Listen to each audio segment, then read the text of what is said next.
Now, I'll just give you a bit of my background to give you a sense of how I got involved in all of this. I was asked in 1984 to design the national headquarters for the Environmental Defense Fund. And the head of Environmental Defense was a lawyer. And he said, you know, we want to make sure all of our people in the office are safe for indoor air quality and things like that. And we took this very seriously and started looking around for consultants who could help us and talk to our lawyers about what it meant to design in a world where we were full of lack of information. Because two things happened. One is we went looking for information and we couldn't find any. The state-of-the-art indoor air quality in 1984, just for your information, was a consulting company that was primarily funded by the R.J. Reynolds Tobacco Company and was apparently doing research to show why there was no danger from secondhand smoke in the workplace. That was the state-of-the-art at the time. And so we went back to EDF and said, let's get on with this project because there's no information out there. And we started calling manufacturers and saying, what's in your products? What do they off-gas and things like that? And the typical answer we got was, it's proprietary, it's legal, please go away. And we've been at this now for 20 some odd years, and we're still asking the same questions, and we still get sometimes the same answer.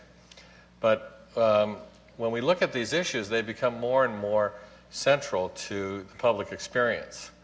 So here in 2000, on the cover of Business Week, but look at the language that's being used here. You know, is your office killing you? The danger, sick, things like that.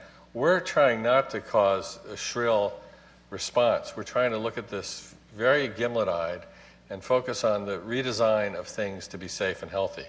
That's the purpose of all of this. Because what we found is that most people don't know what they're making. Some of them will send you letters like this one we got, where it says, we assure you we do not know all the components or formulations that comprise the systems we buy. This is true. The system of production in the world today is fraught with unknowing activity. That there are people making things left and right where we don't know what's in them.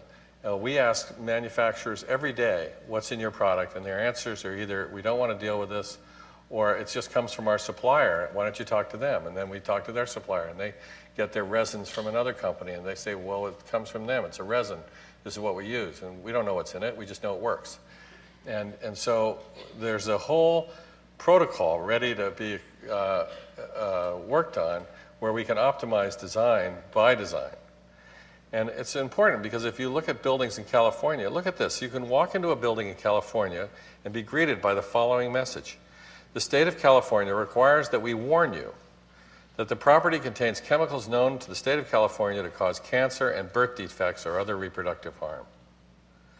These chemicals may be contained in emissions and fumes from building materials, products, and materials used to maintain the property, and so on and so on. Isn't that amazing? And we walk by these signs every day. And so what we see is that the first information we get are that things are not necessarily good out there, and that we're warned. And that becomes the first act of the guardian, is to warn. What we need is new design because the warnings are really quite serious. Look at this warning that appeared in the New York Times. This was on the cover of, I think, the business section of the New York Times, this picture from the Basel Action Network, of what's happening with electronics that are going to China. This monitor apparently came from a hospital in Los Angeles.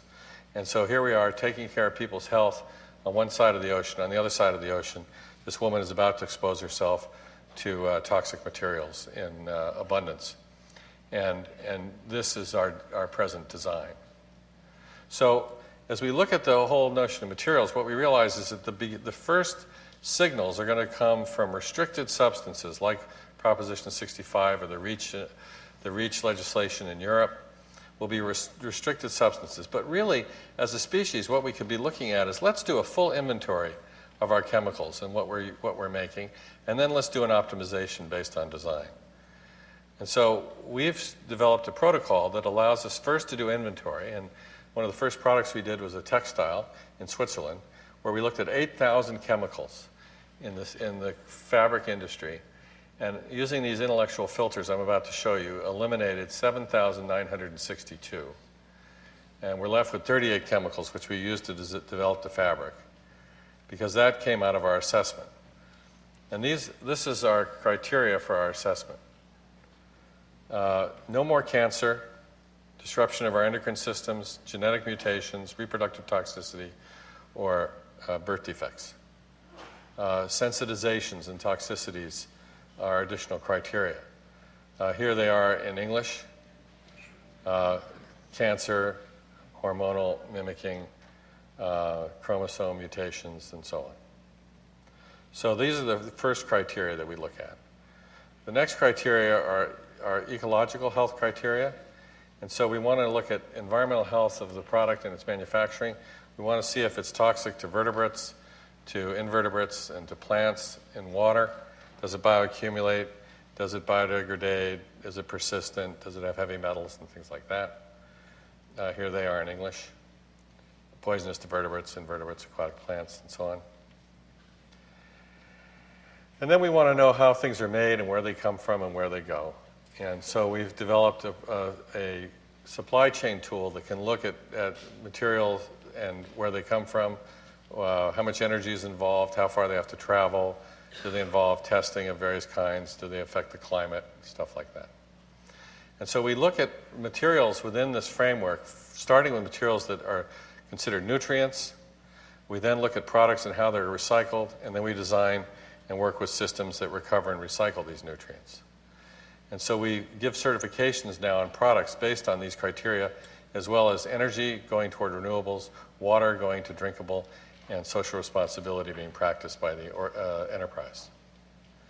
And we rate materials relative to each other and these absolute criteria based on green, little or no hazard, through to red, which is high hazard.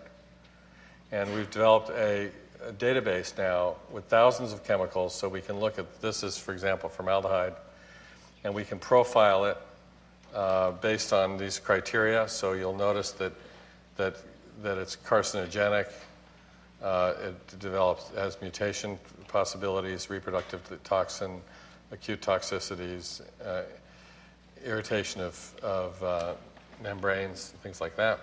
So these products can be assessed, and then we can work with them in the formulation of both chemicals that are developed using these substances. We can also look at whole systems and how they take that chemical or that substance and use it within a whole system, and whether it gets released or not. Because you see, these materials don't know whether they're good or bad. You look at cadmium, and you can't talk to cadmium and say, are you a good or a bad? Right? Cadmium is a heavy metal. It's highly problematic. And exposed to people in the environment, it's a heavy metal. It's not a good thing. And so the idea of a NiCad battery is, from a design perspective, not a great idea, because a child could hit that battery and knock it open and release the cadmium. It could go to a landfill. It ends up in your wastebasket. This is a bad use of cadmium. On the other hand, the use of cadmium for a solar collector that's owned by a company that is responsible for its products as products of service in closed cycles could use cadmium to make something that's infinitely reusable, where the cadmium is sequestered from the biosphere. This would be an appropriate use of heavy metal. And so the cadmium good, cadmium bad really depends on its use. So we have ways of weighing these factors into the assessments.